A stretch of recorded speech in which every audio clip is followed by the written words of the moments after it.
Sejak di bawah Madani, Badan-Badan Peguam Kuasa, Suruhanjaya Pencegahan Rasuah Malaysia, tabik kepada mereka. Polis Diraja Malaysia, PDRM. Kementerian Perdagangan Dalam Negeri dan Kos Sara Hidup, KPDN. Jabatan Kastam Diraja Malaysia, JKDM. Dan Suruhanjaya Persaingan Malaysia, MyCC. Dan saya betul, ambil perhatian. Kerana berapa jumlah yang kita capai, perolehi dari rampasan dan kutipan medal penalti.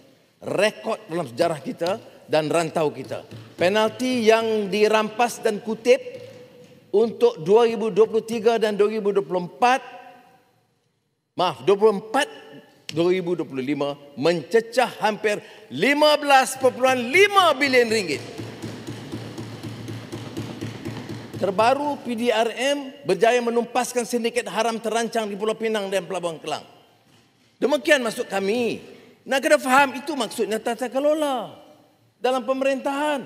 15 bilion yang telah lesap ke mana bertahun-tahun, sekarang dapat kita rampas daripada dan untuk memberikan faedah kepada rakyat. Bayangkan, berapa lama puluhan tahun dibiarkan begitu rupa. Bayangkan 2 tahun 15.5 bilion ringgit yang hanya dikutip. Untuk apa kita kenakan cukai lagi? Kalau benar kita dapat elakkan ketirisan, mengelakkan rasuah dan penyelewengan. Tidak dapat dimungkiri bahawa segala ketirisan yang telah diterbiar sekian lama kerana kurangnya tekad politik selain daripada retorik bicara, ini tindakan yang kita ambil selama ini. Alhamdulillah.